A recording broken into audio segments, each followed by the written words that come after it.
irmãos e irmãs, estamos aqui novamente para falarmos sobre o nosso santuário, para conhecê-lo melhor. E como prometido no último vídeo, hoje vamos falar sobre a indulgência parcial. No dia 4 de junho de 2015, quando a nossa matriz paroquial foi elevada à categoria de santuário, no decreto de elevação, nosso bispo diocesano na época, Dom Ednei Gouveia Matoso, concedeu a todos os peregrinos a indulgência parcial.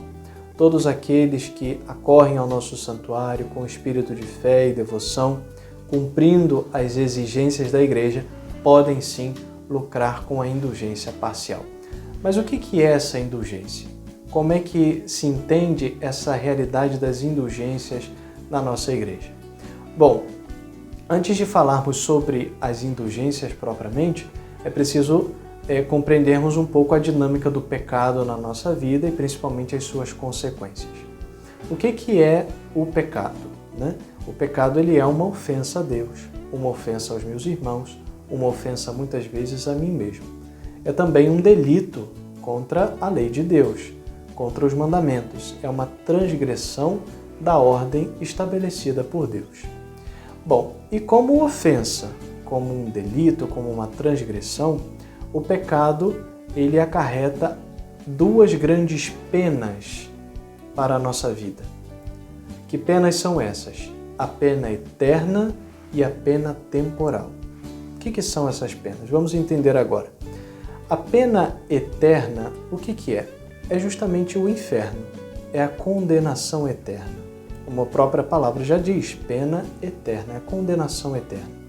Quando eu cometo um pecado grave, um pecado mortal, de forma consciente, de forma livre, sabendo da gravidade daquele pecado, sabendo que aquilo é errado, que aquilo transgride a lei de Deus, quando eu cometo esse pecado, eu acarreto para a minha vida, eu atraio para a minha vida a condenação eterna.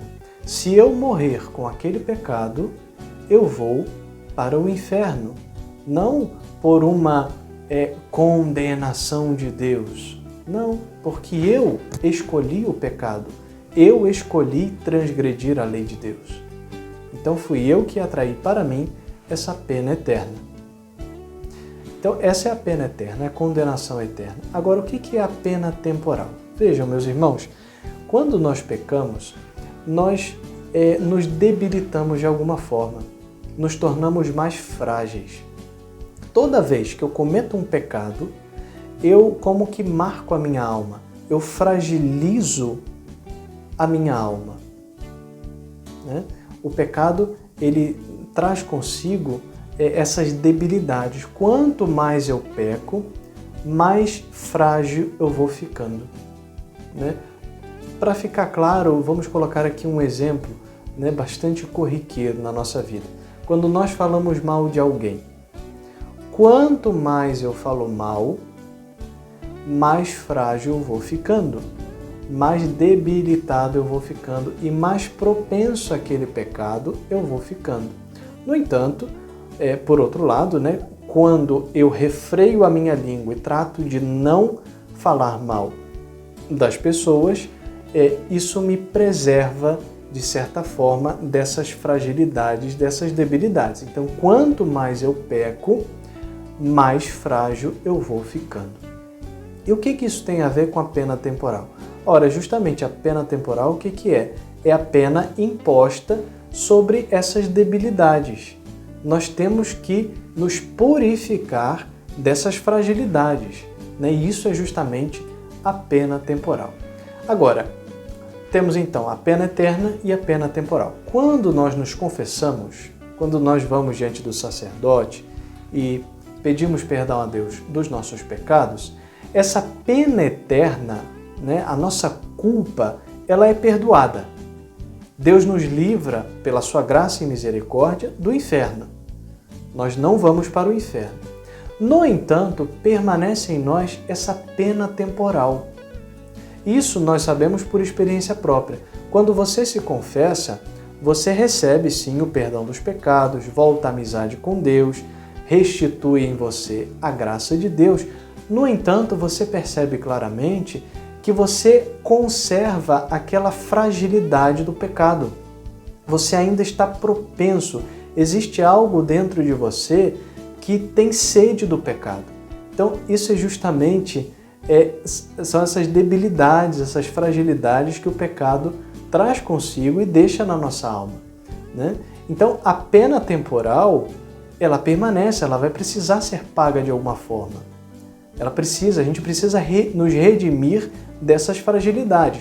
O inferno a gente já se livrou, agora a gente precisa curar essas fragilidades. Isso é justamente a pena temporal, né? Então a pena temporal permanece. E como é que então eu me livro dessas penas temporais? Nessa vida é possível ir nos redimindo, né? Apagando essas fragilidades e essas marcas na alma. De que forma? Através dos sofrimentos dessa vida, né? Sofrendo com resignação as cruzes que Deus coloca na nossa vida, através de uma vida de penitência, oferecendo sacrifícios a Deus. Por isso é tão importante a realidade do sacrifício, né? De oferecer sofrimentos a Deus, né? Todos nós sofremos de alguma forma.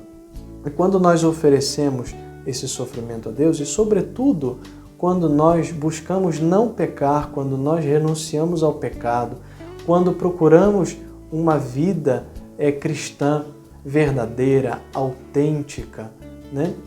Isso faz com que nós possamos ir nos curando dessas debilidades que o pecado causou em nós, né? Vamos nos fortalecendo e deixando para trás essas fragilidades. Agora, isso é nesse mundo. E no mundo futuro? E depois da nossa morte? Como é que a gente vai apagar essa pena temporal? Aqueles que morrem na graça de Deus, já livres do pecado, né, já livres da pena eterna, livres do inferno, vão para um lugar, se podemos dizer assim, chamado purgatório. Para que existe o purgatório? Para que serve, digamos assim, o purgatório? O purgatório existe justamente para apagar essa pena temporal, para que a nossa alma entre no céu perfeitamente purificada, sem essas marcas de fragilidade, né, de debilidade que o pecado deixou em nós. Portanto, os eleitos, né, os que morrem em graça, os que estão destinados ao céu, eles passam, né, se tem ainda de pagar a pena temporal, eles passam, né, certo tempo no purgatório para ir eliminando essas marcas na alma e chegar diante da glória de Deus perfeitamente limpos e purificados, sem nenhuma mancha, sem nenhum estrago do pecado na sua alma. Bom, então entendemos o que é a pena eterna, o que é a pena temporal, o que é o purgatório. Agora, chegamos na indulgência. O que é a indulgência? É uma das formas que Deus nos dá de apagar essa pena temporal. Através das indulgências, a Igreja, né, com o poder das chaves que Cristo lhe deu, concede a todos a remissão da pena temporal. Bom, tendo entendido tudo isso, tendo entendido o que é o pecado, o que são as penas, pena eterna, pena temporal, e o que é o purgatório, o que é a indulgência, agora sim, voltamos ao nosso santuário, né? Nele nós podemos conseguir a indulgência parcial. Por que parcial, padre? A indulgência ela pode ser plenária ou parcial. Plenária se apaga toda a pena temporal e parcial se apaga somente uma parte dessa pena temporal, né? E o que eu faço então, padre, para conseguir essa indulgência parcial no santuário? Bom, basicamente você precisa de 3 coisas, são 3 as exigências que a Igreja faz. Primeiro, confessar-se, estar em estado de graça. Depois, a comunhão eucarística. E, em terceiro lugar, as orações nas intenções do Santo Padre, o Papa. Que orações eu devo fazer, Padre? O Manual de Indulgências, né, promulgado pela Igreja, pede que ao menos se reze um Pai Nosso, e uma Ave Maria. Já são suficientes, mas você pode acrescentar mais alguma oração da sua devoção. Então, isso basicamente é preciso para conseguir a indulgência parcial no nosso santuário. E a obra indulgenciada, digamos assim, é a própria peregrinação. É ir até o santuário e ali fazer a sua adoração e cumprir essas 3 exigências. Se você faz tudo isso querendo lucrar com a indulgência parcial, Deus te concede, através da igreja, a remissão de parte da pena temporal. Parte por quê? Porque a indulgência não é plenária, ela é parcial. Bom, meus irmãos, essa foi a explicação de hoje. Espero que tenha contribuído para que você conheça um pouco melhor o nosso santuário. Vamos aproveitar essa grande graça que podemos conseguir no santuário, a graça da indulgência parcial. Como é bom entrar no nosso santuário, nos livrar da pena temporal e admirar aqueles belos painéis, aquelas belas pinturas e, sobretudo, adorar a Jesus Eucarístico e adorar bem. Agora isso é tema para um próximo vídeo. Deus te abençoe, Deus te guarde e somos todos santuário.